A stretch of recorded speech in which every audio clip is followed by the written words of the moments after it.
I think that's a good place to start, ladies and gentlemen. If you didn't hear what was just going on, rope smoocher is a term used by Spectrum. Whoa, hold on. Who I have no affiliation with. Yeah, we know nothing about. We saw it on TV. Anyways, welcome back to another episode of the Geno Show podcast. This is episode 11, and boy, do we have a treat for you. We have Casey pushing some buttons back there in the producer's booth, and we have a guest today. Ashley's not here, by the way. Aww. She is in Sedona, hopefully getting a spiritual awakening because... Sister needs it. Yeah, sister needs it. But we have actually someone who has lost over 100 pounds on the podcast today. And he did it without a gym membership. He did it without a no dietitian. No paid workout coach, nothing. Like, so he's going to tell you more about his story, but full disclosure, he is my cousin. So yeah, I was kind of like intimidated. I was like, what kind of family shit are we going to talk about? Right. Like I said, our childhood trauma is a whole other podcast that we could do at a later time. Yeah. This one's a more positive, upbeat story. Yeah. So yeah, it's going to be a great podcast. And Justin, introduce yourself if Hi. you would like. I'm Justin Kovalchik. I've lost 117 pounds, and I've done it all without a nutritionist, without a workout plan, really, without cutting out any foods whatsoever. That means I eat sugar, I eat fast food. Most of my grocery shopping is done at Walmart. I've done this all low budget as possible. And I'm going to try to tell you guys how to do it too, because once you have the knowledge that you need, you can map out a plan for yourself that will work. It does not matter how much you need to weigh or how much you weigh now or what sexual organs you were born with. It does not matter. You can do it. You can do it very cheaply. And so you, like when you were like talking to me about how you did it and everything, you kind of told me a little bit about thermodynamics. Am I saying that right? So I love to start off with this question because it's such a Geno question, right? What does every carbon-based life form need to survive? Oxygen? Not all of them. Okay. But every carbon-based life form needs energy. Energy. Oh, okay. Energy. Okay. See, I'm real woo-woo, so I'm like you're like energy. Yeah, I'm like that's the Geno question. Yeah. I feel like that's the Geno question. I love that. Every carbon-based life form needs energy. It doesn't matter if you're a plant. It doesn't matter if you're a reptile. It doesn't matter if you're a man, a woman, something in between. Are you a carbon-based life form? Yeah. Your body requires energy to live. Okay, and so can you give me, I don't know if you can or not, we're going to find out now, but can you give me the definition of like what you would define as energy? That's where we put down the woo-woo and pick up the science. Let's go. Heat energy. Heat energy. So that's the thermodynamics. Heat energy. How do we measure heat energy? We measure heat energy in calories. Okay. Calories. Humans measure heat energy in calories. Right. Got it. And a calorie isn't a magical thing. It is just a unit of measurement, just like an inch, just like a yard. Okay, so same thing. Is that so? Okay, let me ask my interview questions now. Because I know people listening to this, because people struggle. Like, this is a common thing, losing weight and keeping it off with no medication, with no trainer, with no surgery, surgery, shots, all this stuff. Like, it is like one of the most difficult avenues for someone to trench down. So when I think about this, I think like, what would people want to know? Like, you talk about energy and you talk about thermodynamics, but like, what was the simplification, if you will, that gave you the go ahead? You know what I mean? Like, what made you understand this so much that you were just like, oh, I can do this?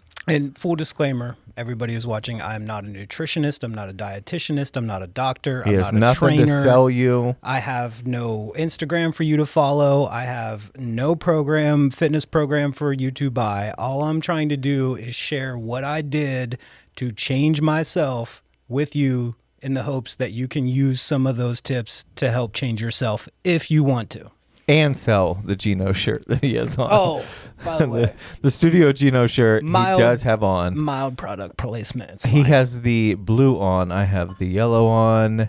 And yes, he is trying to sell it. So I've been, as part of like, now that I'm pretty far along with my weight loss, I've been buying new clothes, and my previous wardrobe was very black. Yeah. And I've been trying to, with buying the new wardrobe, brighten up things. I'm not buying as much black, even though I came in wearing black today. But I was very happy to see that you had a nice color for shirt for me to rock, because I'm really trying to go for colors this time. You came to the right place. We have all the color here, don't we, Casey? We definitely do. Yes. So in understanding that everything is energy, and in understanding the simplicity of it, what was that key turning point where you were just like, I'm going to go ahead and do this? So, I mean, I really kind of need to start my story with, I hate to say weight loss journey because I feel like a 15-year-old on TikTok. But that's like the common thing to say, right? Yeah. So I was a fat kid. I came out of the womb fat. I can remember our grandma talking about how I had fat rolls on my legs when I was a baby. I remember an incident with your mom where she was asking me about stretch marks on my stomach, and I was like, I was so young. My answer was, it's from climbing trees. Yeah. You know, Yeah. like I've been fat forever. I don't know if it's your mom or it might be KK, who's got a picture of all the grandkids. KK is my mom and his dad's younger sister. Yeah. Yeah. So you got a picture of all the grandkids. It was like at a family reunion. My brother, so I'm the oldest. My brother is 2 years younger than me, and it kind of is either right around there or kind of goes down a couple years down scale. But like at most, you guys are 2 years younger than me and going down, and I'm just gigantic compared to everybody else. I can definitely vouch for this. So like growing up, you were always, the more fluffy kid. My childhood nicknames were Fat Boy and Pork Chop. Right. And how, I mean, and I'm sure you're not the only one out there. Oh no, I'm sure sure lots of people who deal with lifelong obesity, because I mean, that's what I came out that way. It was lifelong for you. Yeah. It always. was lifelong for you. And you, I mean, when you came in here and like kind of told me about what you wanted to talk about on the podcast, and like I hadn't seen you for years. And then I see you and you're like this, Victoria's Secret model. And I'm like, what the hell? So, but you told me the background that kind of like resonated within you to tell me. And it was about childhood, you know what I mean? It was about the identity that you thought you would die with, and that's the impactful part for me, because that's such a common thing. There are people that were just like you, big in their baby pictures, big now, you know what I mean, and think, right. Well, I'm just big boned, or I'm just big genetics, or but it's all horseshit. There are so many excuses out there for you to buy into. The big boned, the it's genetic, the it's a disease. I can at least understand the genetic one, because is it actually coming from your genes being passed down? No. Are you growing up picking up your parents' feeding habits? Yeah. Yeah. And you know what that's called? That's called epigenetics. Right. That's the influence above the gene. Okay, Right. Epigenetics. Epi is above, genetics is the gene. That is the environment influencing genetics. Okay, and that's what quantum physics has brought us to understand, is that the environment actually does influence the gene. That's why a drug addict who's been sober for 47 years and then ventures back into the dark alleys of, Brooklyn or wherever the drugs are, you're in the environment. You stay there long enough, you're getting back on drugs. Oh yeah. That's why it is just an adamant proposal in NA and AA that it's people, places, and things. You know, if you can't flip all that shit on its head, you will fall victim back into those circumstances. And so, therefore, it's no different than the addiction of eating. And kids don't do what you tell them to do. They do what they see you do. Right. And so, therefore, if your parents are carelessly eating, you know, and you have just a little different metabolism or something, or you don't know what's going on. Right. So therefore, or if you're fucking 6 years old and you're eating the same amount of carbs as your, 30-year-old dad that is working every day out there, like manual labor, you know what I mean? You don't have the same activity level at all. Right. You climb one tree. And I really think, particularly for America, I don't know outside of our circumstance, but I think a lot for America, it's particularly in that era, the era that I grew up is like, this was the era of latchkey kids, of single parents, and you stocked your house full of food, and then while you're at work, if the kids are there and they're not there while you're there, there's food there. You've done your job as a parent. You've made sure that they're fed, but you're not controlling that. Yeah. So overfeeding can happen really easy for kids. Yeah, especially in the case of, I don't know if this was your case, but I can say that emotional trauma causes overeating. So if you felt left alone, or if you felt like one parent wasn't there and one was, and you know what I mean? Right. That stuff can lead you to just like a subconscious thing where you fill that void, that dopamine release in the brain through food. I mean, of course, a kid doesn't know that this is happening, but the body has chemistry, and the chemistry does happen.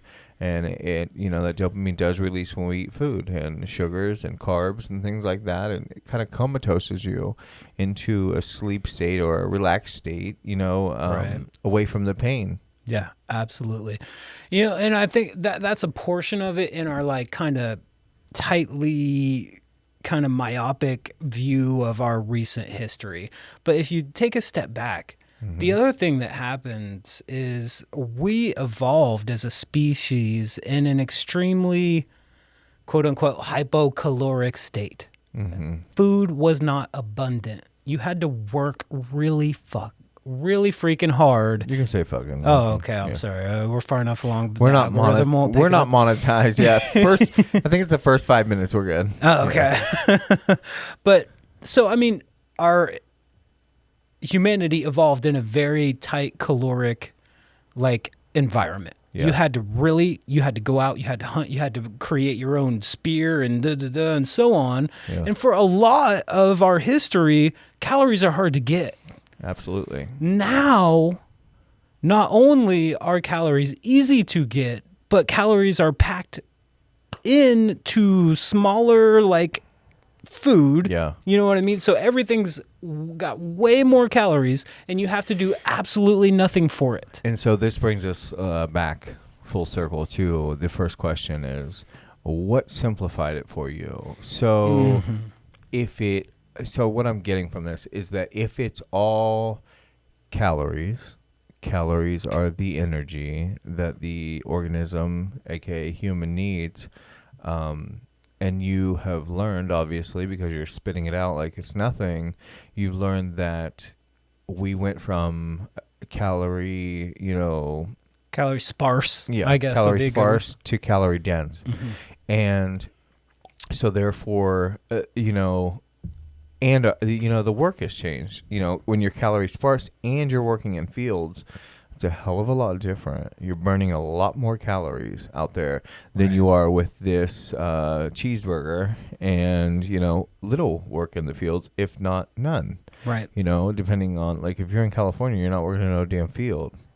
So that leads me to say, is that the thing that made you come to the conclusion that it was oh, wait a minute, this really is just thermodynamics. This really is just calories in, calories out. This really is just, okay, we have been screwed over by... We get lied to so much by media.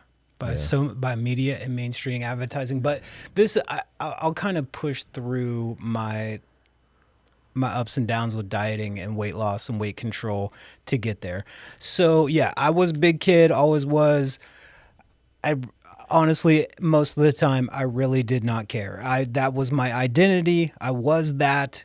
So there's a few things that we touched on that I wanted to hit. One is like there is one major difference between food addiction and any other addiction that there is out there. Mm-hmm. You don't have to do heroin. You don't have to take a sip of alcohol. You don't have to do a single fucking bump of cocaine. You got to eat. You can't pull yourself away from it. You have to discipline yourself, and you have to learn control because you cannot cold turkey. Jesus, that's fucking deep. Okay. That's deep. For someone that's been on meth, heroin, coke, all that, I've run the whole gamut. You can make your choice, and you can stop, and you can pull yourself away from the people, the places, the things that all provided you those drugs. You can never pull yourself away from food. I literally just lost my whole mind. That is insanity, because for someone who came through all that bout of drugs and everything, and now to hear it like that is deep, because you literally can. You can quit heroin, and you can quit alcohol, and you can quit. Yeah, those things might kill you in withdrawals. Okay, might is a big word compared to it's definite. Tell me what happens if you quit food cold turkey. You're gone. Eventually, you die. Yeah. Because you're not putting any more fuel in the furnace. Yep. Holy shit. That's good. That's why food addiction is by far, in my opinion, the Jesus, absolute worst one. Say that one more time. Like, you can walk away from the people, the places, and the things that give you heroin, that give you alcohol, that give you cocaine. Mm-hmm. You cannot walk away from those things if your addiction is food. Yeah. Your mom gives you food. You have to eat. You gotta eat. You have to eat. It's not people that hate you or people that have some bad idea, or you know what, they don't have ulterior motives. I know. It's your grandma, it's your aunt, it's people that love you hand you the food. And that's the thing. It's, I always say this. I say it till I'm blue in the face, and everybody knows this that watches the podcast. Your parents are running on a program. You're running on the program they handed down to you. They ran on the program that their parents handed down to them.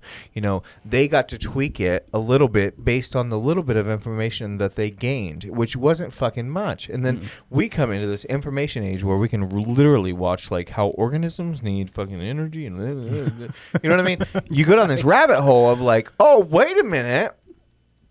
I can compare this to heroin, and then it will like tell me, oh, you got to get off your ass and learn how to eat.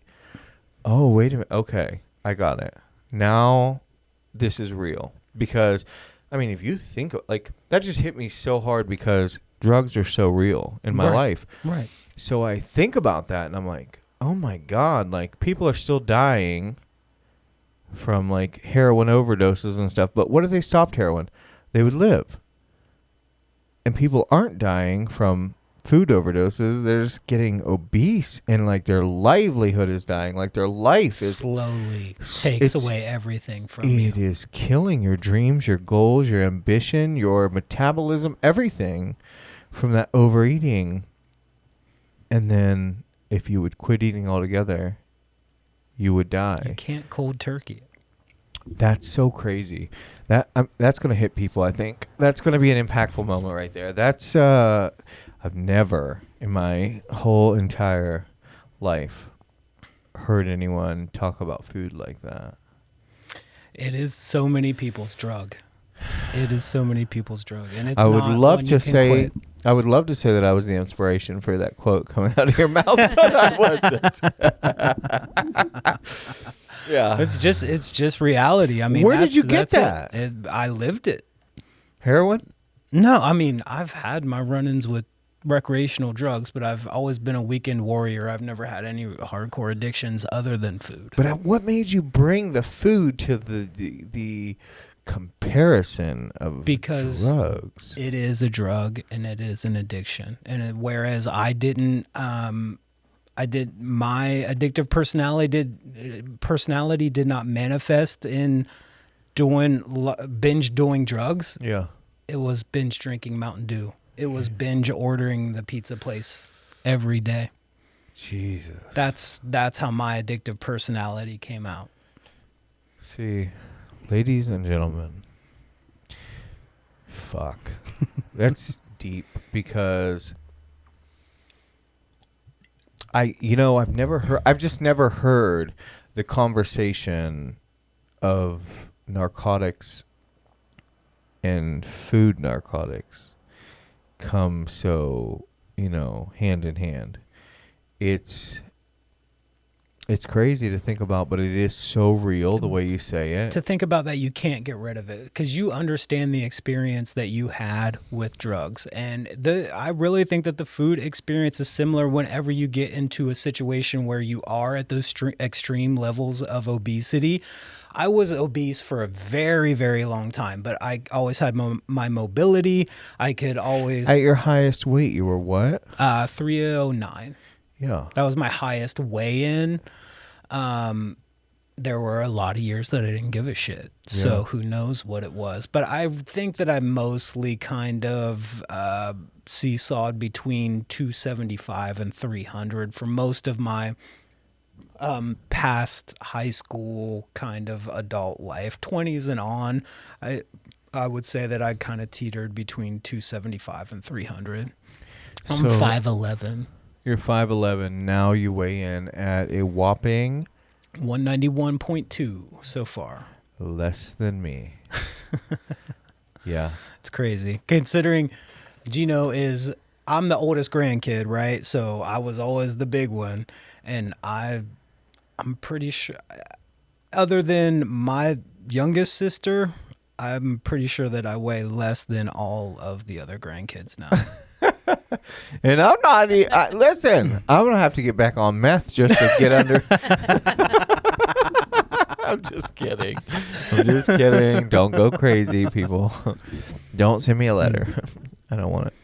So yeah, that's wild. And that's the thing. When you see people that have actually done weight loss, 100, anywhere from 50 to 100 to more or whatever, and then they sustain that is a different level of discipline. Because like with alcohol and drugs, you can push all those people who fed that shit to you away. Absolutely. You can get away from them and you can stop and you can change your environment. Every place you go, everywhere you will be, people that hate you, people that love you, people that are indifferent to you, there's gonna be something to eat. Like you can go to church and they're like, here, you want some heroin cake? You know what I mean? Like, that's the bad part. The good part is, though, we do now have the knowledge to be able to arm ourselves to protect ourselves from it. We can change that. So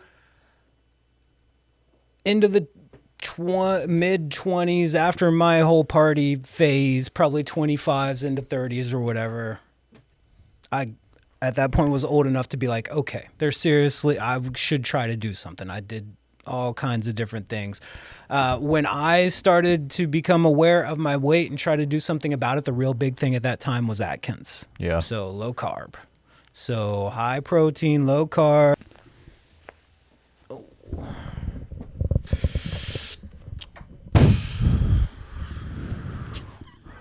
And we had to take a pee break. But the good thing is, here we're going to venture into the next part of this.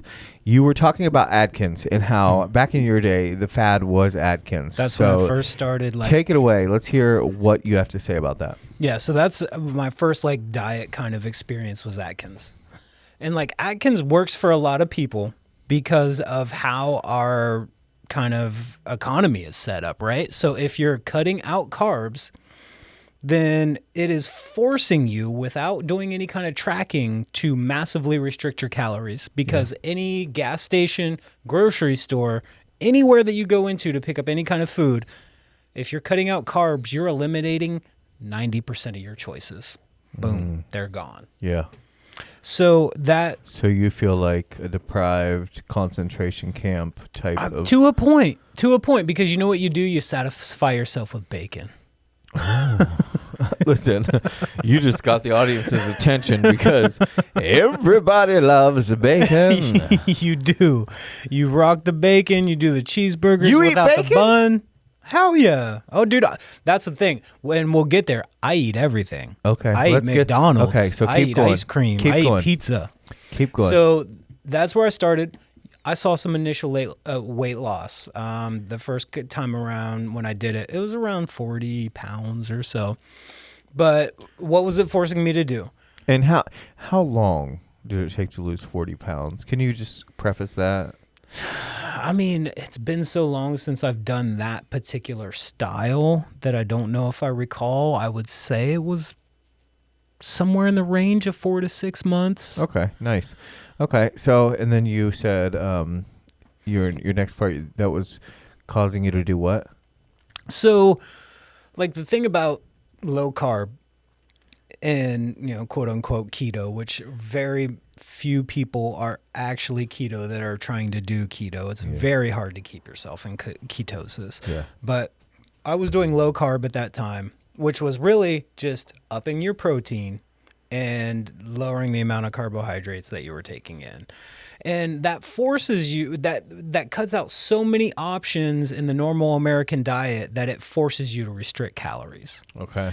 So there are a couple different types of restriction. So there is your just straight up calories in, calories out, caloric restriction. Mm-hmm. There is time restriction. Mm-hmm. That's something Fasting. I see you posting a lot about, 1 meal a day, Yeah. fasting 16, 18 or whatever. Okay. So you have that, your time restriction, and then you have your macro restriction, whereas you either restrict protein, carbs, fat, one of the three. Okay.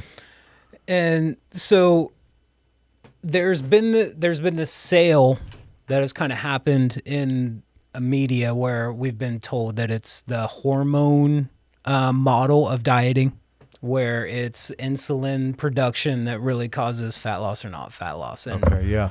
Yeah, I've been on that fad. I read a white paper based around the fact that any extra insulin that I'm eating, obviously I've been eating some.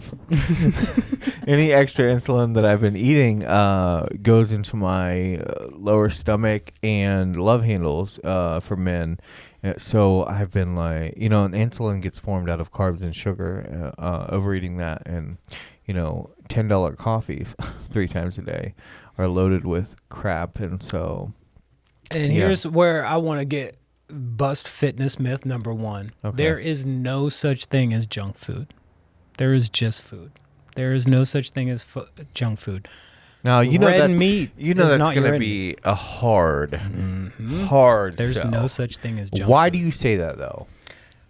Red meat is not your enemy. Fat is not your enemy. Salt is not your enemy. Sugar is not your enemy. Flour is not your enemy. Oh, my God. None of them. Oh I have lost 117 pounds eating McDonald's, grocery shopping at Walmart. You eat clean all you want. Go ahead. Whatever. Calories are king. Why? Because it's the laws of energy conservation, and the laws of thermodynamics. The first law of thermodynamics, energy is not created or destroyed. It only changes. You're talking my shit now. It only changes. So you got to take me deeper on that. You can't just tell me that and then, but why? So you're never, so here's what I'm getting at. okay. You're like, McDonald's is okay. Totally okay. Says every fat ass. Like, what, you have to tell me, why is that okay? What's the common denominator between McDonald's, red meat, the chicken breast that all the fitness gurus eat, the quinoa, and what's the common denominator? The major difference, the reason why you're seeing hardcore fitness junkies going for the lean chicken and then normal people going for McDonald's tastes good, chicken's low in calories. You know, I just caught something. But you said normal people going for McDonald's. Normal people go to McDonald's, dude. Yeah. Normal people go to McDonald's. So, yeah, I guess so. I'm not going to say any more on that. A lot. But here's the thing. Okay, so, I don't know if you understand what I was asking, but the common denominator, what sews all that together? The chicken breast, the McDonald's, the ice cream, It's all food. It's all just food. But what? Okay, but here's what I'm getting at. Scientifically, why? Because it's just calories? Because at the end of the day, calories are king. Your total body mass requires a certain level of heat energy to maintain itself. Now we're getting somewhere. Heat energy. Is that the thermodynamics you speak of? That's the thermodynamics part of it. Because all of your weight, all of your body mass requires so much energy to maintain itself, to replenish itself, to move, to sit there and have a podcast, to do everything that the body does. It requires energy, heat energy. That's what we run off. So in a coma, if you lay there in a coma and you're only burning like the bare minimum life support amount of heat to maintain yourself, that's called your basal metabolic rate. And that is just the bare minimum of heat calories that your body needs to just be in a coma, to be alive but barely functioning, not moving. Got it. So that's your BMR, your basal metabolic rate. Okay. There are some other acronyms that we need to know. One of them is TDEE, total daily energy expenditure. And what this is that is how many calories per day that you totally burn. So not just laying there in a coma, but also when you go to work, when you got up and got a cup of coffee in the morning, when you decided to exercise or you decided that you didn't. Your total daily energy expenditure is all of that. It's the amount of calories you put in plus the amount of calories you put out. There are online calculators. So you can go to my TDEE calculator, total daily energy expenditure.net, I believe, my TDEE calculator. You put in your information. I suggest getting a body comp scale. They are not perfect. What is a body comp scale? It uses bioelectrical impedance. It shoots a little shock of very little, you don't feel it or anything, of electricity up through your feet and back out. And then it can say your lean body mass is this. Your visceral fat is this. Is that the thing they use at Anytime Fitness in Cambridge, Ohio? Okay. I think so. Yeah. So we have a membership at Anytime Fitness, and I think they do the same thing. We got to hold like these things, these paddles and shit. That might be like I'm not sure. Advanced model. Right, or like a DEXA. So like that. So how much do you have one of those body? I bought one of these off Amazon Basics, $20. You can go to Walmart and pick them up, $20. It's not some kind of crazy anything. We need these details because you shy people away when you're like a body comp shoots electric up your asshole and so, no, it's $20 Amazon purchase. You can go to Walmart and probably get one. I got mine off of Amazon. It was $20. You just download an supersized app. meal from McDonald's, $20. $20. You feed the whole family for that. So okay, we're getting somewhere. Now you touched on a little bit about the calories in, calories out. Okay, everything's calories. And then you said you ate everything. Everything. How do you get away with that? And what do you mean everything? Do you eat like a corner of a Big Mac and then you're like... I eat the whole Big Mac. How many times a day? Okay. When it comes to strictly when we are talking about fat loss, when we are talking about oxidizing adipose tissue, calories are king. Oxidizing adipose tissue. Adipose tissue is what? Fat. So your gut, your love handles, all that. All of the shit that I have. Subcutaneous fat that hides under the skin, your gut, your love handles, whatever else is pushing your booty out, all that stuff. Yeah. Okay. Adipose tissue. And what was the other word?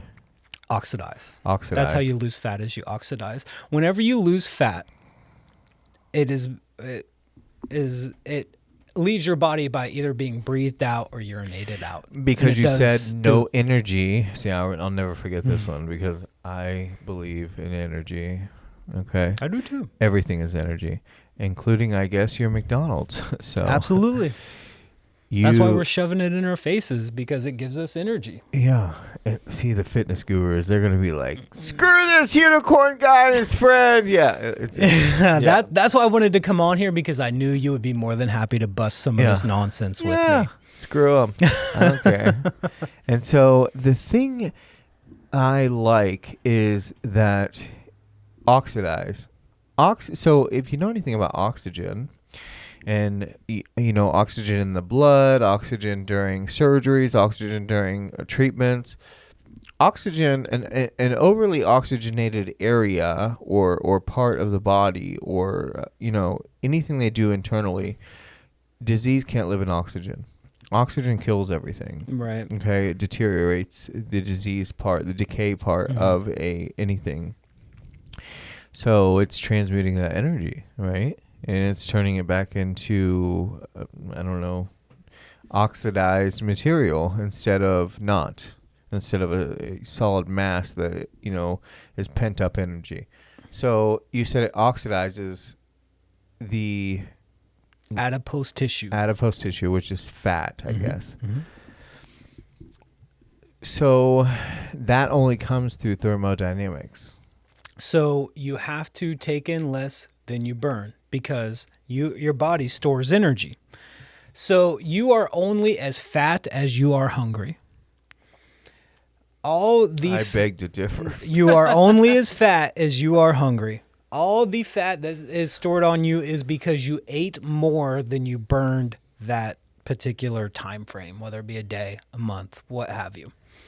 So you have the ability to, it's an old corporate term, but it really does make sense. That which can be measured can be managed. Yeah, my buddy Dan Pena, if you like motivation and you like being called a pussy, go look up Dan Pena. He says, what gets measured gets accomplished. Yep. What gets measured gets managed. Yeah. Yep, absolutely. I like that. That's a topic that I love, is motivation and inspiration. They're both nonsense. Yeah, it's all horseshit. It's all total horseshit. If you are someone who loves motivation, all you are is a cash cow. Yeah. Because it's a drug high.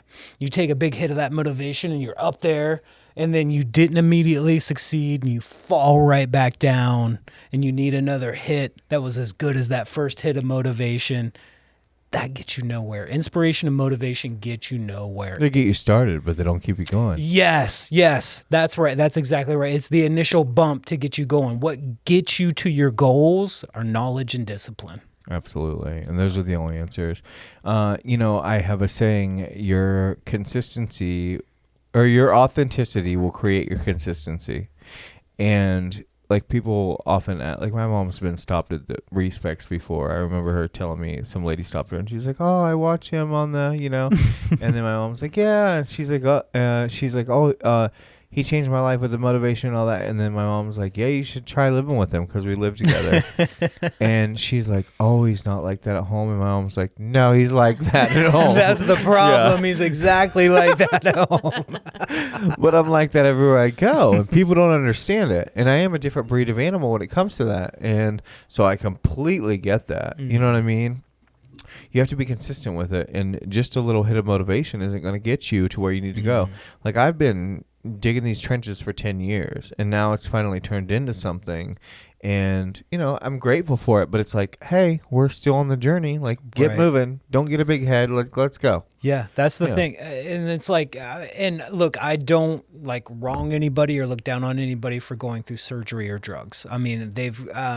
Surgery does manage to help people lose weight, but I wanted to do it just kind of the natural way, because I wanted to make it about training myself to be different, rather Yeah. than giving myself the easy way out. Yeah. Because once you have the knowledge, you can use that to control yourself. And once you understand that you are in control of this thing that you thought you had no control of, if you were like me, if you were a heavy kid and you were heavy your whole life, your entire life, you weren't told that, like, it's because this or that you were told you are fat. Yeah. You the pork chop shit. Are fat. Yeah. It is not. Oh, he's always been fat. It is you are. That is your identity. You don't get to escape it. You don't get to change it. You just are, and you have to accept that is who you are. You don't. You can change it. You can change it. So, getting a little sentimental, do you think that sticking on you, like people sticking that identity on you, like, oh, he's the fat one, or he's pork chop, or hey, pork chop, get your fat ass over here, or get your fat ass to work, or I mean, I know that fucking just depleted you of something, some kind of self-worth. Eventually, you become numb to it. It just becomes something that you know how to deflect or move past from. I mean, that's why there are so many funny fat guys.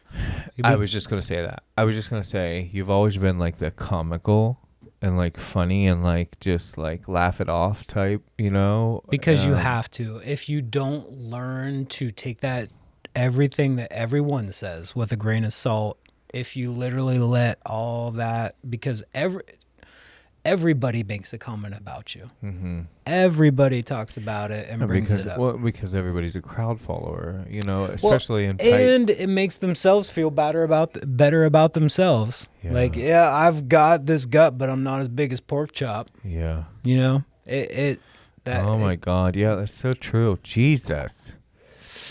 That's so true. But it's like guys coming at, like when I was trans, like, when guys would say like, oh, that's a fucking dude, you know what I mean? Like, it was just because like there's some insecurity within you, because I wasn't trying to hit on you, you know what I mean? And so, yeah, I know that's a very drastic comparison, but it's not that far off. It's very really similar. Yeah, God, but it has to fuck with your emotional state. It has to fuck with your self-worth. For sure. You know, I mean, there were some things, like I remember being younger and like summertime would come around, school was out, and all my friends were going up to the pool where I wasn't going. Yeah. I wasn't taking my shirt off and out in public. Yeah. You know, like, and that was younger, and I would go through phases of like, when I was younger, I didn't want to do that. But like, as I got older, then I would be like, woo, fat guy's got his shirt off, you know? Yeah, making fun of it. Yeah. Right. Making it into one big joke. You hide behind the humor. It becomes a shield. It absolutely does. So, okay. So now that you have learned how to eat whatever you want, but eat it in moderation, which is it sounds like I'm speaking Taiwanese right now to America. You know what I mean? Myself included. Oh, yeah. Moderation is not a common term, you know. Balance. Like, balance doesn't sell. Balance isn't sexy. So how did you get it? I mean, you didn't go to some yogi retreat, from what I know. You didn't have some fucking ayahuasca experience. You didn't hire Jocko Willink as a coach. Nope. You didn't hire anybody. And in fact, I think people like Jocko Willink and David Goggins are overly extreme. They are, but that's what sells. Exactly, right. That's why they have the brand that they do. But I think they're not relatable. That is not relatable for the average. You will not be David Goggins. I don't. Anybody who watches this podcast, you will not be that. Right, and you have to find your own avenue. And I commend you so much, because that's what you've done. You know. And I resonate with that because it's what I've done. Right. I've made my own channel in life, you know, my own frequency where people just accumulate to it. And I think that's the same thing with you. You've made your own way about this while not taking on the judgment of like every fitness guru and every David fucking Goggins. And I love all them. Great. That's great. No, I love a lot of that stuff. Yeah, I do. You know, I like a lot of those messages, but I don't think it's realistic for the average Joe.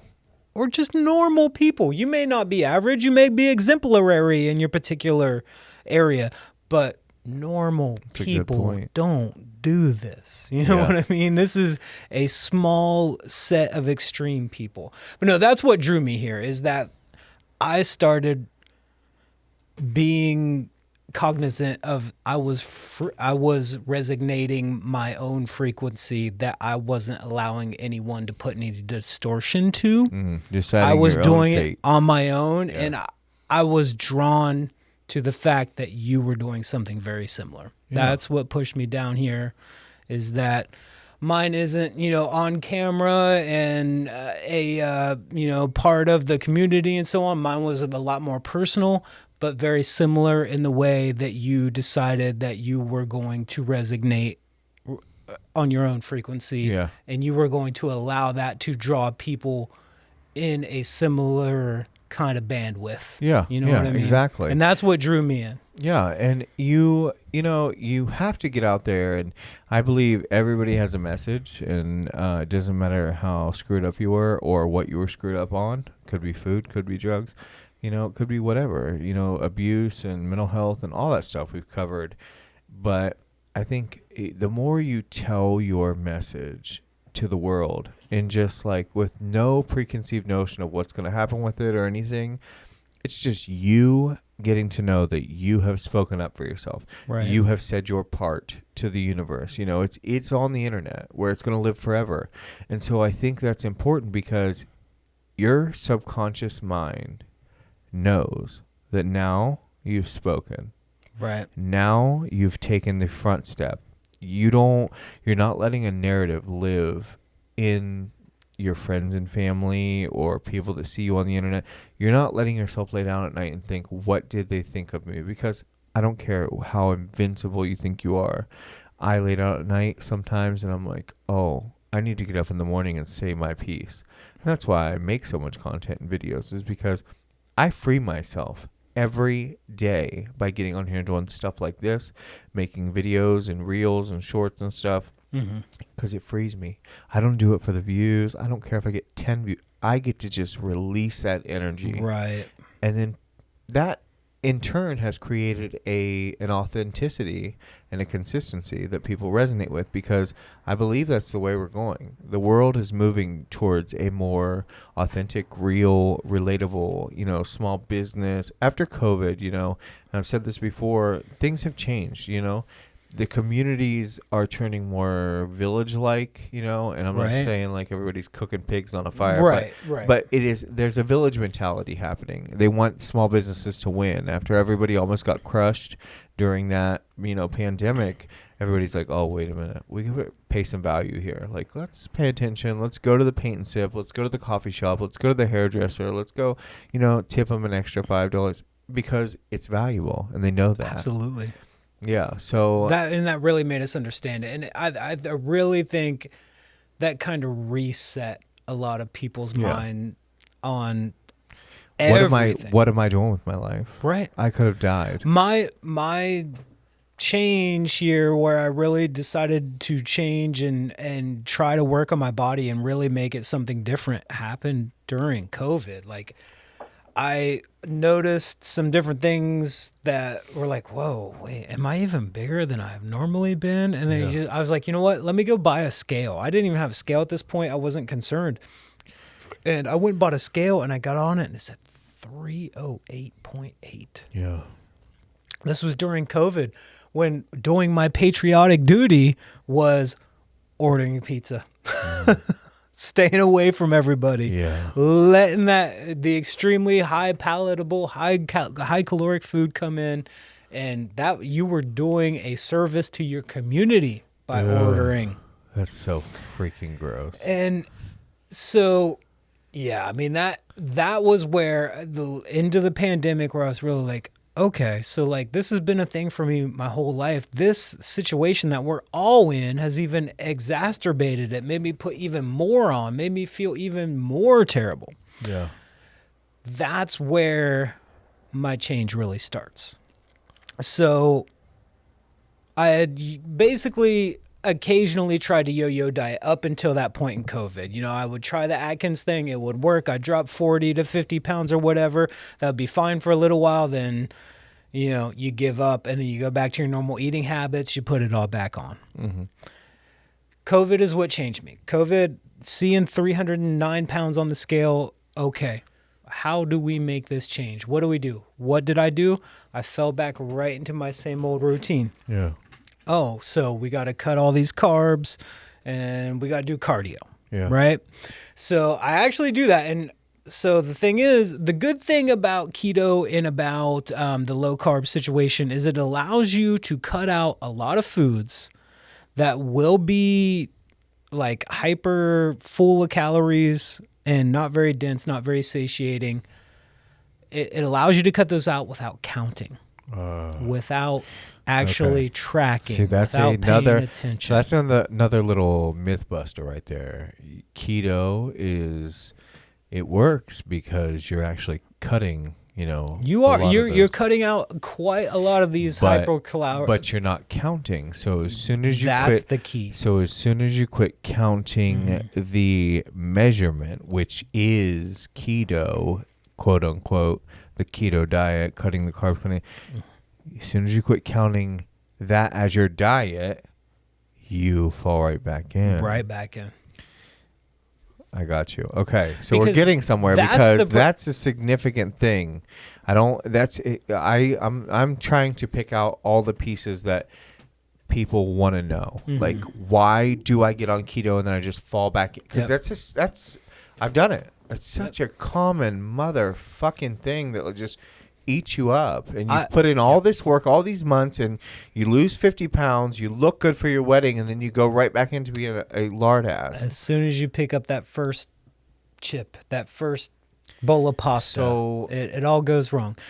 So here is the problem with restricting macros. Okay, so we talked about earlier, you got 3 types of restriction. You have caloric restriction, where you just count your calories. You have time restricted eating, where you say, okay, I'm either going to eat 1 meal a day, or I'm going to do a 16-18 or 16-8 fast, or so that's your time restricted, or you're going to do a macro restriction, where you say, I'm not eating meat, or I'm not eating carbs, or I'm not eating fats. So I even hired a trainer before, but isn't that macro is like one of those categories? So macro is just short for macronutrients, and there are 3 macronutrients. There is protein, carbs, and fats. Okay.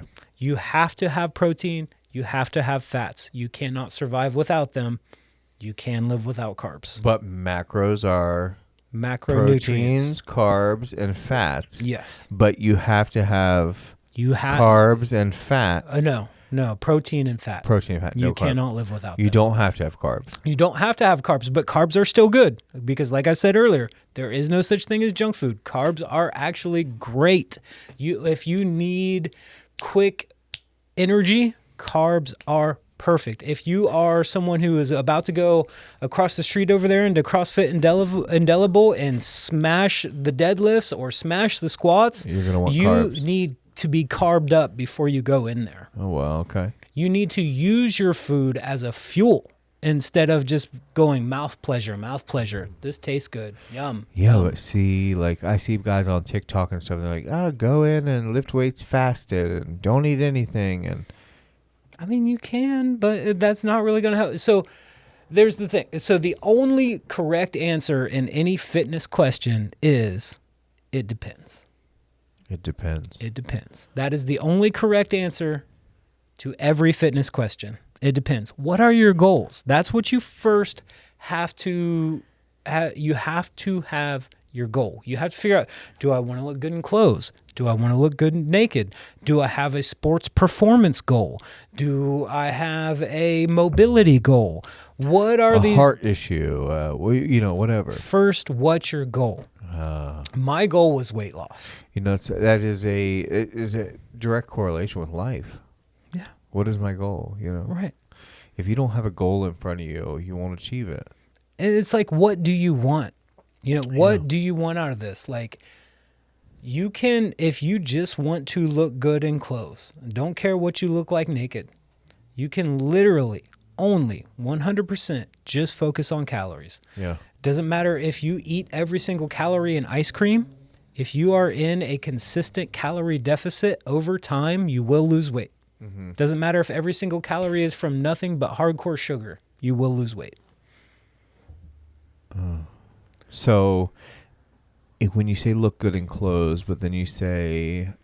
So there is a common term that pops up more around the fitness community than it does around most other communities. It's called skinny fat.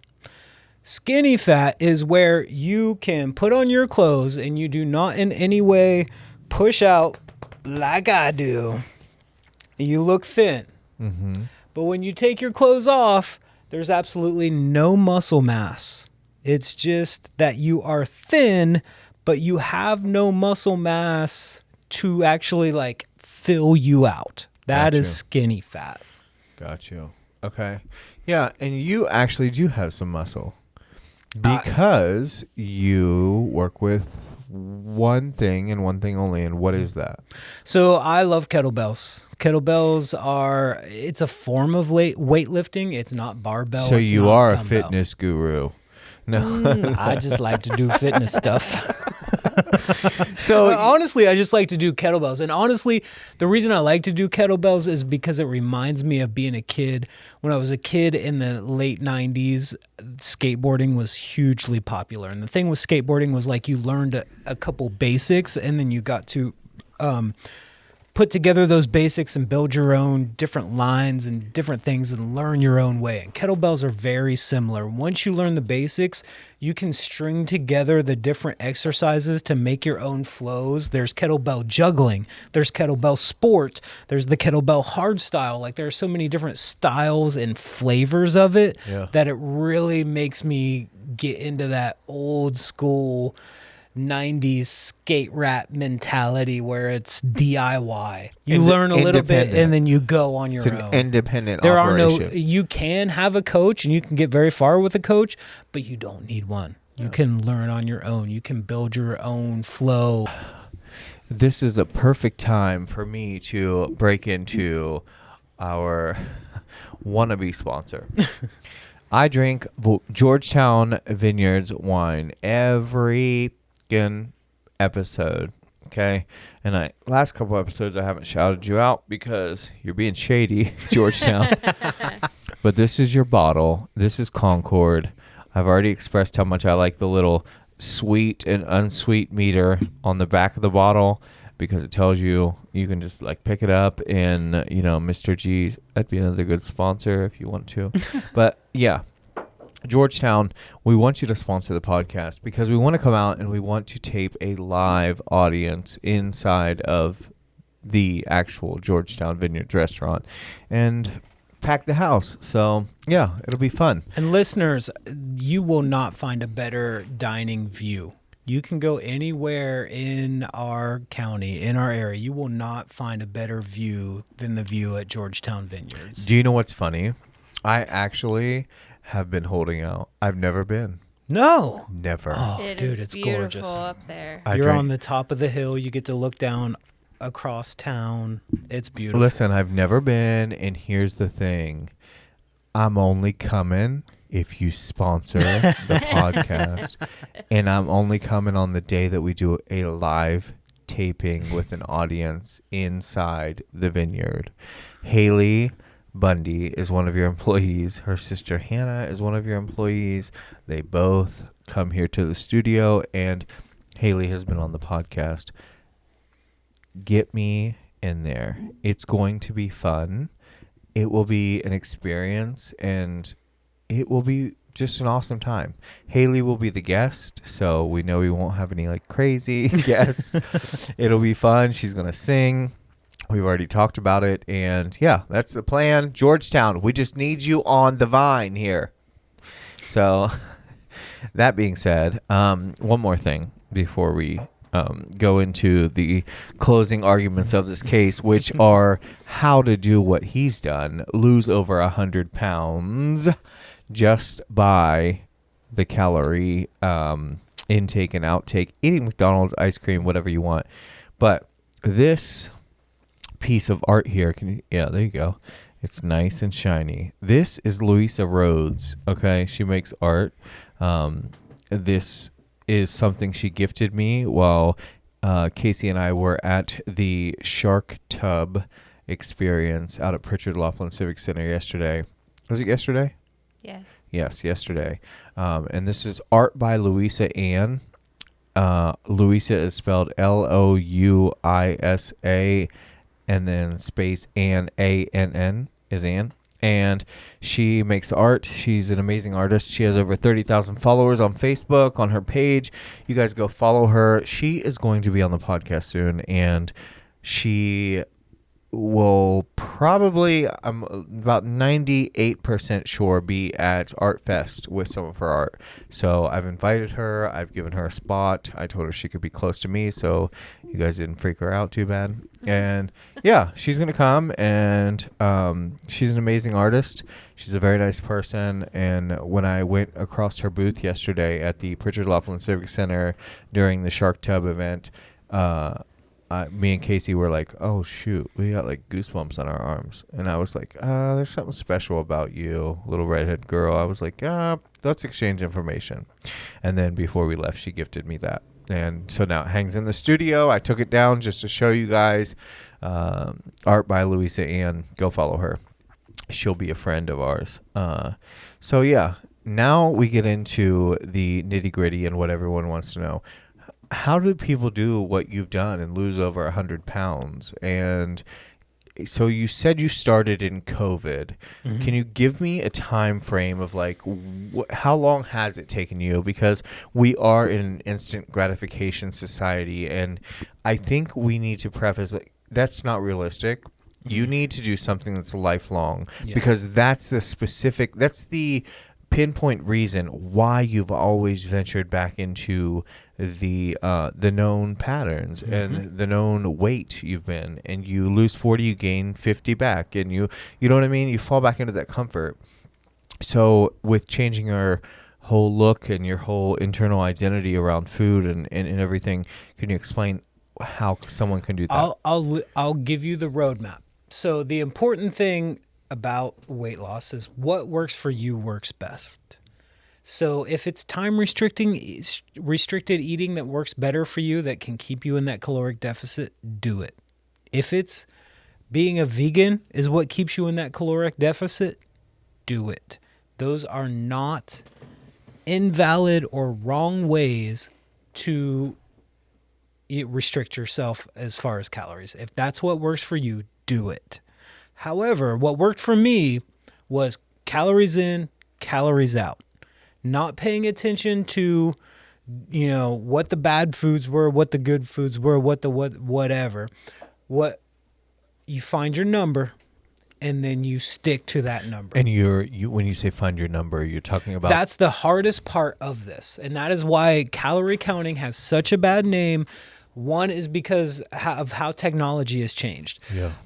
Our parents, they did not want to count calories. You know why? They had to write everything that they ate down. They had to weigh it out with like triple beam scales. They didn't have digital scales, right?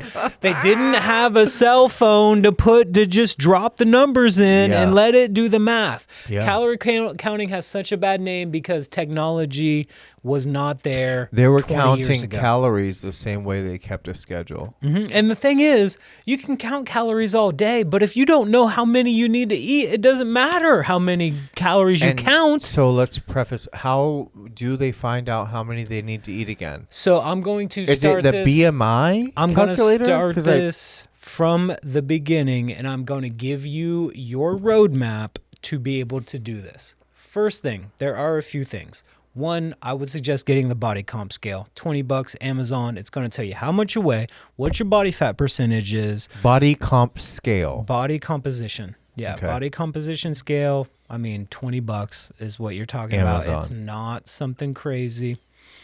So first get that, because they're not very accurate. They're not super accurate, but zero data And some data, even if it's inaccurate, some data is still better than no data. Absolutely. Yeah, you got to pay some attention. You have to have Because- some awareness around the Because subject. now you have data, now you have measurements, so now you can manage. And what gets measured gets accomplished. Yeah, what gets measured gets managed. So, body comp scale, I would suggest. The next thing that we're going to want to do is most definitely food scale. Again, under $20 I purchase. think like $12 at Walmart. Yeah, I mean, it's a very low cost purchase. This is not something you have to invest your life savings into. Very just food scale. That's all. First thing that you want to do is first clean up any major unhealthy habits. Smoking. You're eventually your weight loss is going to require you to do some sort of physical activity, and it becomes exponentially harder when your lungs are covered in tar. From cigarettes. You can't breathe, dude. Yeah.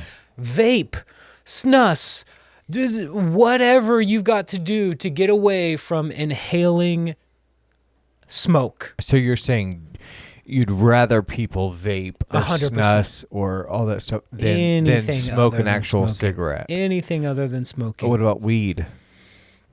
Use your bong. There's vape. There's weed vape. There's edibles. There are plenty of options. Technology is caught up with it. You're just saying stay away from the carcinogen type smokery. Sucking microparticulate Filters and, yeah, material into your lungs that coat your lungs with the tar. is going to hinder you in Yeah. the most major way. I couldn't agree more. I quit smoking cigarettes a while ago, a year, 2 years, something like that. And I vape now, and I do not cough. I do not have any respiratory issues. I've been vaping. I started smoking when I was like 12, 13, smoking cigarettes, stealing my mom's cigarettes that were just out in the open. Yeah. I smoked until I was 30. I switched over to vapes. I'll be 40 in a couple months, and it used to be on a daily basis that I would hack up nasty disgustingness when I was trying to brush my teeth every morning. Get rid of the cigarettes, first and foremost. Go to vape, go whatever, get rid of the cigarettes. First, foremost, get rid of the cigarettes. I completely agree. So then after that, okay, clean up your habits, get your food scale, get you the body comp scale, and then where are we at? Next, if we've handled that, we're not going to take anything out of our diet. We're going to continue to eat like we eat, but we're going to do two things. Now we've got our body comp scale, so we know what our body fat percentage is. We also know what our lean body mass is. Our lean body mass is everything else that we have that does not include fat. Like bones. Adipose tissue. Bones? But I don't think it includes bones, lean body mass, but includes like skeletal muscle, organs, all the other stuff. Got it.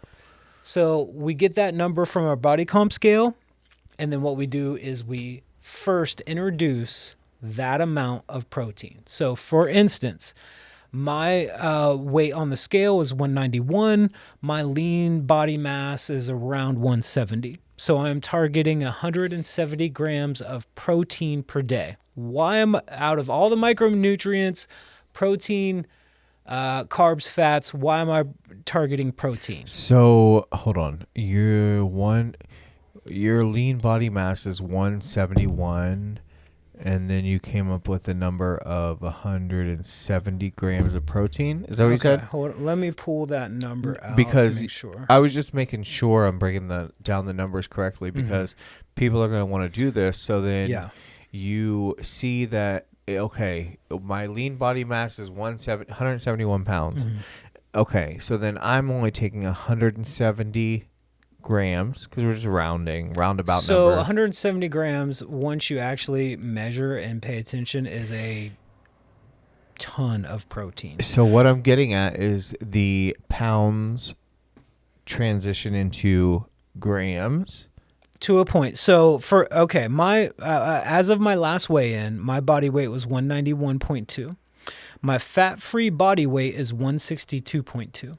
So what I'm going to do is I'm going to try every day to get 162 grams of protein into my face. So 162 pounds means 162 grams Right. Of lean body mass. of lean body mass. Got If it. you don't have the body composition scale, what you can do to kind of estimate without that is your body weight goal. So let's say that you are 150 pounds, you want to get to 120. Eat 120 grams of protein per day. Gotcha. You can if you don't have that scale, use that Gotcha. estimate. Protein is so important because it is what our muscles need to continue to maintain and build and be active. It is what our organs need to continue to work. It is the most important macronutrient. The other good thing when it comes to weight loss, macronutrients, is that there's another acronym out there. It's the thermodynamic. Okay, I'm sorry. Hold on. Let me say that again. Thermodynamic effect of food. So 1 gram of protein takes so many calories to burn is basically what that is. Gotcha. Carbs and fats take less calories to burn as protein. So when you're ingesting more protein, it takes more calories to break that down to get that to the places that it needs to be in your body. Even when I hired a trainer, and no offense to the trainer that I hired, you know who you are, but that's never been explained to me in that manner, that protein takes, this is important, protein takes more of that energy that is not destroyed, it's transmuted. So protein takes more of that energy used up. More of that goes into the calculator. You know what I mean? You're subtracting more of that the more protein you eat. So if you burn this many calories a day and you're eating this many grams of protein, it's actually burning more fuel. Takes more calories to process that protein. But also that protein does so much more for you. For the muscle and the body comp and all that. Right. Okay, yeah. So this makes sense. So the fitness gurus are right on this. Yeah. Oh, as far as the ones that are High protein? pushing high protein, absolutely. Okay, Yes, yeah. absolutely right. It is so important. That's the first thing that you do on your path towards making a change to your body, is that you start pushing up that protein. The other thing about protein is it is so highly satiating. You can eat 20 to 30 grams of protein in a meal, and once you eat that, try to be hungry. Absolutely. Try to be hungry. Yeah. You wish you were hungry. You couldn't be. It's just not sweet. It's not bread. It's not. And it fills you, and it stays there, and it's so the key to weight loss is fighting hunger. Yeah. That is what kills you when you're going to weight loss. It's hunger, because it breaks down your routine, and it pulls you in and makes you eat. Hunger, it's satiety. Satiety. That is so what's important. So, okay, we've got our body comp scales. We've put our information in. So we went to mytdeecalculator.com. We put all our information in from our body comp scale, and it's given us a number.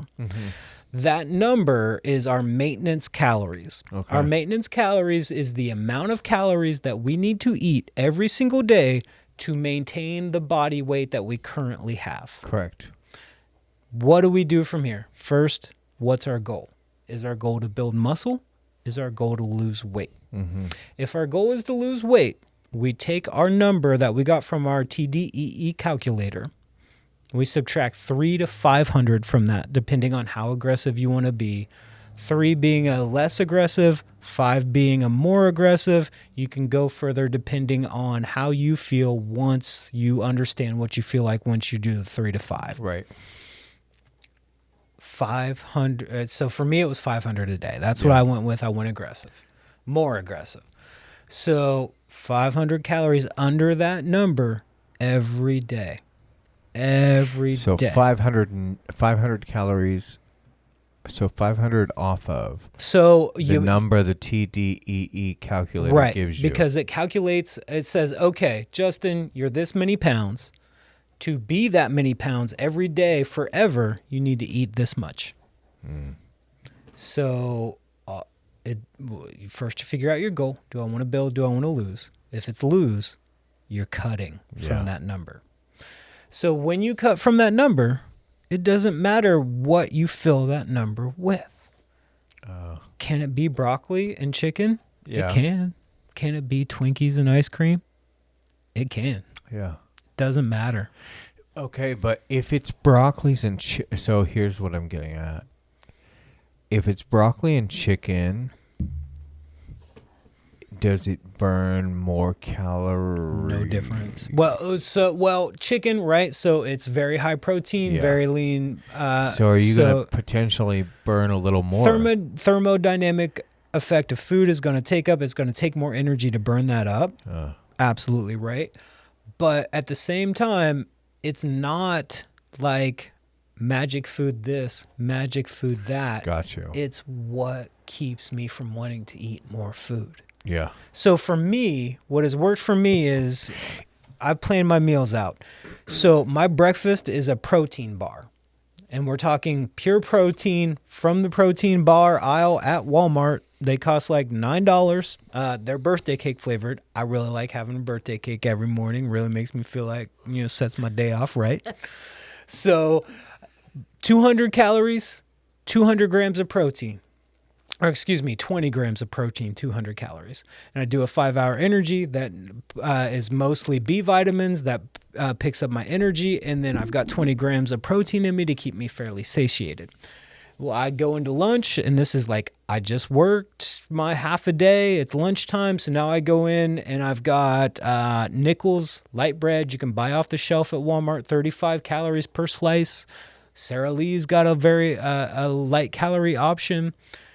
Grab the lunch meat just out of the Walmart deli. I use the actual Walmart lunch meat packs because they come in separated packs that are already the exact amount that I want for my meal. But very inexpensive. Walmart.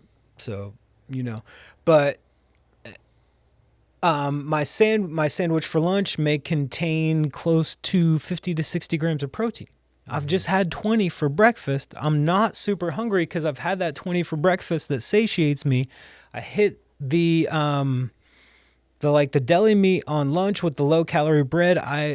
My total lunch is under 600 calories. So now I'm still satiated though, even though I haven't ate a lot of calories because it's very high protein. Yeah. Now I'm off work.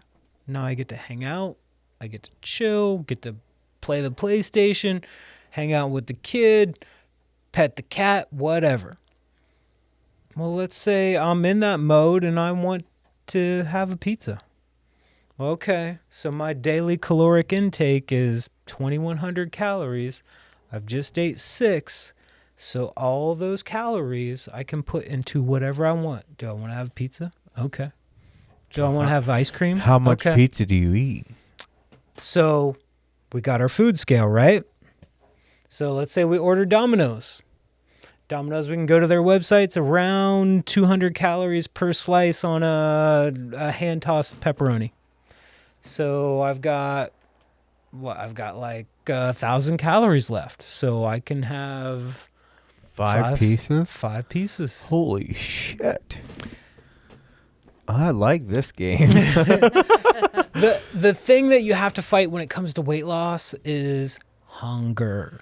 Yeah. And you can do, and like, that's the thing. That's why I don't like to restrict the particular macros, because keto people will be like, oh, you ate an apple. You ate an apple? Fructose! Fructose! What are you going? You're on ketosis? Point to me any mother trucker walking around here who eats nothing but apples all day. I guarantee you I'm going to point you a thin person. Yeah. I guarantee I'm going to point you a thin person. Yep, exactly. You're right. We go from one extreme to the other. So Hardcore extreme, okay, I'm doing nothing but eating meat. I'm a carnivore, ketotarian. I'm smashing tomahawk steaks every day. Guess what? Dude, you like pizza. Yeah. Give yourself 3 months, you're going to be slathered in pizza. Yeah. Balance. Yeah. Just balance it out. Here's my number. I can fill my number with anything that I want today. Maybe it's cupcake. Maybe it's broccoli and chicken. Yeah. Maybe it's a taco. Doesn't matter what it is. The number is what's important. And that, so you're right. Discipline. You just have to, you have to learn what it is. That's why I say first, get your protein up. And then once you've got your protein to that level and you understand what eating that is like, then track your calories. Mm-hmm. Don't restrict your calories, just track them. Don't lie to yourself. Don't pretend like you didn't put that extra squirt of coffee creamer in there. Or you didn't get the extra I'm third. bad with the coffee creamer. God. Don't lie to yourself. Give yourself a realistic idea of what you're actually eating.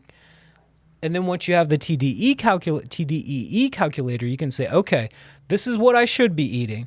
Then once you don't lie to yourself and you actually track, and look, you don't have to be a rocket scientist to start tracking. You just have to have the phone. I use the Samsung Health app that came pre-downloaded with my Google phone.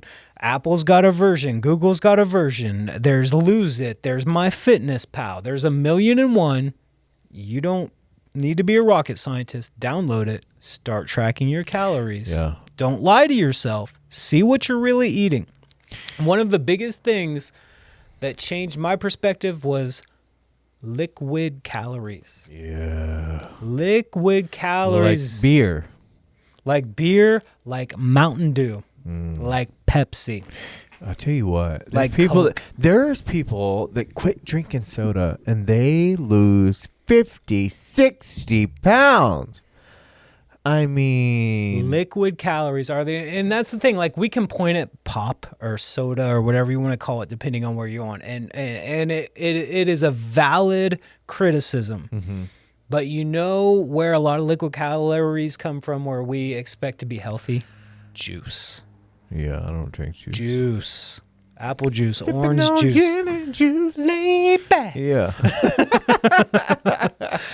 We have Juice. our juice. Right? Juice it's not good. Yeah. It is so much better to eat an apple than to drink apple juice. Oh, it is so much better to eat an orange Orange than to drink juice is literally orange juice. just sugar. Yeah. It's literally just sugar. And the biggest problem with those liquid calories is that no matter how many you consume, you're never going to get full. You're never not going to be hungry off those liquid calories. Why don't this have some? Our Concord wine is a sweet red wine that is made from 100% Concord grapes and 100% cane sugar. Sugar's not bad. That's what we learned. There are no junk foods. Sugar's Yeah, not bad. but there's Pasta's not bad. There's also not a calorie counter on here. It's just a sweet counter. So that's why we're not eating. Well, I think you're right. I think it's very simple. But here's the key. People are lazy. Mm-hmm. If you weren't lazy, you wouldn't be fat to begin with, right? Right. That is the hard part of it. You really need to decide for yourself what you want more. Do you want to not pick up your phone every time you eat and dump in a little information? Or do you want to be obese? And here, I would even add to that. Do you want to die early? Right. Yeah. Do you want to miss? Do you want to manage your diabetes? But even now, they're making that so convenient. Mm-hmm. You just put a little port in your arm, walk around like a little android. Right. You know what I mean? Just take your phone to it, and it just hits you with the insulin. And it doesn't have to be. There are countless people that have reversed diabetes, 1 and 2. Mm-hmm. And it's possible. Oh, it's definitely possible. And most of that reversal comes with just reducing the amount of fat you have on your body. Yeah. It does not from eating only meat or cutting out the carbs, blah, blah, blah. Reduce the amount of fat that you have on your body, and that shit will work itself back. Exactly. It absolutely will. You're absolutely right. And, I hope people are inspired. What can you say to, because I know you've been kind of always like the family nerd, you know what I mean? You've been kind of like the Batman guru, yeah, Batman socks on. You've always been, that guy and the comic booky type, personality. And so I would say like you might have been like a stereotypical fat guy or lazy guy or video game guy. And so how does it not have to be like that? It does have to be like that. I still read comics all this time. I still play video games on the regular. All that stuff. None of that has changed for me. It's the only thing that it has expanded is my knowledge. Yeah. That's it. I did not have the knowledge to dig myself out of that. What made you thirsty for that knowledge?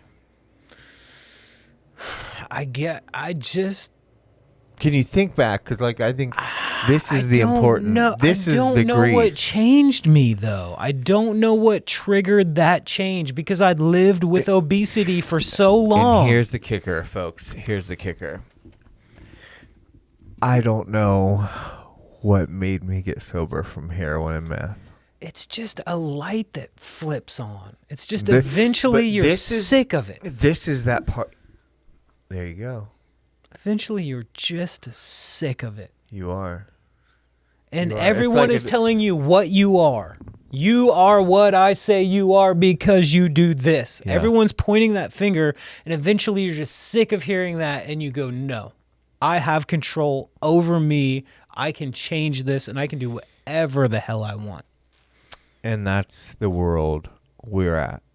That's the time we're moving into. That's what makes having a show like this possible, is the fact that shit has shifted. And it's no longer our parents' generation. It's our generation and the ones to come after us. And it's a life more fulfilling. It's a life more satisfying, not just surface, but internally aware and satisfying of the changes we can make and we are making. So I think that, everything is energy. And energy is never created nor destroyed. It's only transmuted. And I believe the energy of our ancestors, even our parents as our ancestors, something has changed. We see it in society. And whether COVID did that, whether time did that, whether Pluto bumping up against Uranus and causing a meteor storm over Mercury, I don't fucking know. But something has changed. And that's what makes stories like this so compelling and so sought after. And I really do think there are two different types of people that went into COVID. There were people that were relatively thin and looking normal and got fat and didn't know what to do. And then there were people that were always big and it got worse during COVID, and they were finally and I feel like this is what happened to me. I was stuck in just my apartment. You couldn't go out and see anybody. You could only talk to people through social media, which is very superficial. And I'm just stuck there with myself going, what are you going to do? So there were people that threw their hands up and sat on the couch and had said, hey, DoorDash, bring it on. And then there were those of us who were like, let's change ourselves. And you're going to see as these years continue, there are all those people that said, let's change ourselves. More and more of them are going to be showing up and showing the change that they have made. I think you're right. I know you're right. I know. I did it too, owning the hair salon. They shut us down for 2 months. Right. What the hell else was I going to do? Yeah. So I started working out, and I had to keep myself busy. You can only clean the house so much. You got to do something. Yes. You have to occupy that time. You're okay, going to go crazy if you don't. This is the time to start this. Yeah. Yep. Absolutely. Yeah. That's what did it for me, is because there was literally nothing else to do. You were either going to just agree, okay, this is my fate. I just sit here and blob up until I'm 500 pounds and I melt into this couch and die. Yeah. Or I get up and do something. Yeah. Yeah. The energy has shifted and the way of life has shifted. And I think that the times have really changed. And, you know, COVID might have been a big blessing. But I wish I could just peel back your brain and be like, the exact moment in time, but the truth is, just like getting off heroin, there's no rock bottom. It's an accumulation. There's no turning point. Right. It is an accumulation. It is a numbers game. Mm-hmm. How many times did you try Atkins before you decided, wait a minute, here we go? Oh, I'm going to do it. I did it for 3 months. Oh, I lost 20 pounds. I really want a pizza. Oh, I'm covered in pizza now. I gained 40 back. Yep. But this is the common denominator. And this is the thing. And this is why I say, like, do not, if your family member's out there on heroin, don't count them out. I know you might not have to let them in your home. You might not have to do things for it. Okay, that's fine. But don't, in your mind, if you could just give them grace, give them mercy, give them whatever, because if I can change, anyone can change. Anyone. And it was just swinging at the plate one more time. And I think it's the same way with losing weight. I think it's 100%. You're 100% right. I spent my entire life being told by every person that I ever knew that I was fat. That is you. That is what you are. That is who you are. It does not matter what you try to do. It does not matter what you try to say. You can't just snap your fingers and not be fat.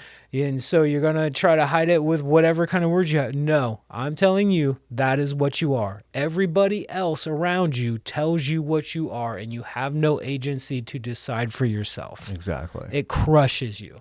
You cannot be who you want to be because everybody tells you who you are. Yeah. You can be whoever the fuck you want to be. You just got to go. You got to put the reps in. You got to embrace the suck, and you just do it regardless of whatever anyone else says. And you will change yourself. You do have control over yourself. You do. And that's, life takes away that essence of like we have control and we have domain over everything mentally, physically, emotionally. And they put us on a medication. They put us on a diet plan. They put us on this. They put us on that. Put us with the trainer. It's all horseshit. In the end, if all that shit died, all those doctors died, everybody, and you're alone, then what? Right. It's still you. You're allowing everyone else to tell you how to live your life, but it is only your life, and no one else will ever have the experience that you had in that life. And you have to take that motherfucker by the horns and ride it and enjoy what you want to enjoy. 100%. Just because Billy Bob doesn't like whatever doesn't mean you can't be in love with it. Yep. That's the thing. I am pro body positivity. If you are accepting of yourself in the way that you are, that is awesome. Yeah. I am extremely anti-fat positivity. No, I'm sorry. Being obese is not healthy. It's not fine. You should do something about it. You can do something about it in a very minimal way. You are not oppressed. You can change yourself. Yeah. So true.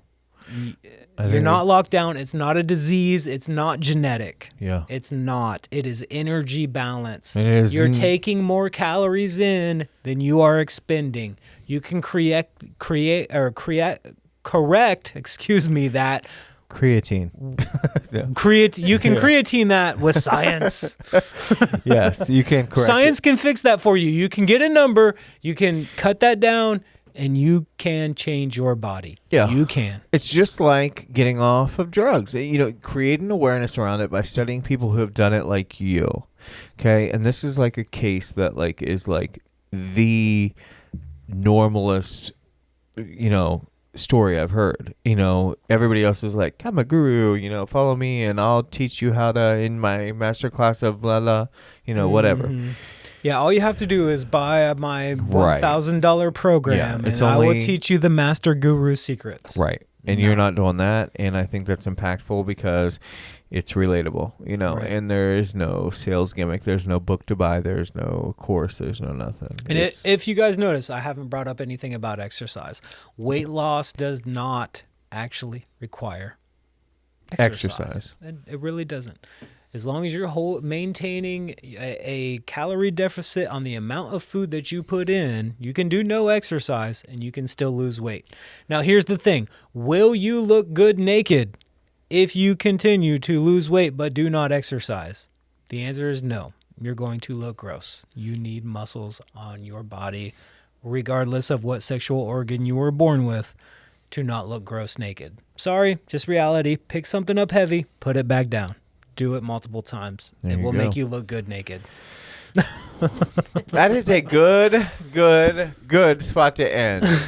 Ladies and gentlemen, I think this was such an impactful episode, and I think that we can end there. It's very basic. Justin, thanks for coming on. Thanks for giving us your story, and I think this is going to inspire people to figure it out, because that's all you got to do. Thank you so much for having me on. It's so great to come in here and just hang out and enjoy the vibe with you and catch up and meet Casey. I'm sorry, Ashley, I'll meet you on the next round. But it's so great to see that people are still invested in Byesville, and that there's still small community people who still love where they live and what they're doing and are willing to show that to the entire world. That's why I want to be here, because you guys love your community and you love what you're doing, and that is infectious, and I just want to come and share because you guys make it so easy to share. Well, thank you. Thank you so much. All right, guys. I love you all, and I will see you on the next episode. We are out. Peace out. Oh, we made it through.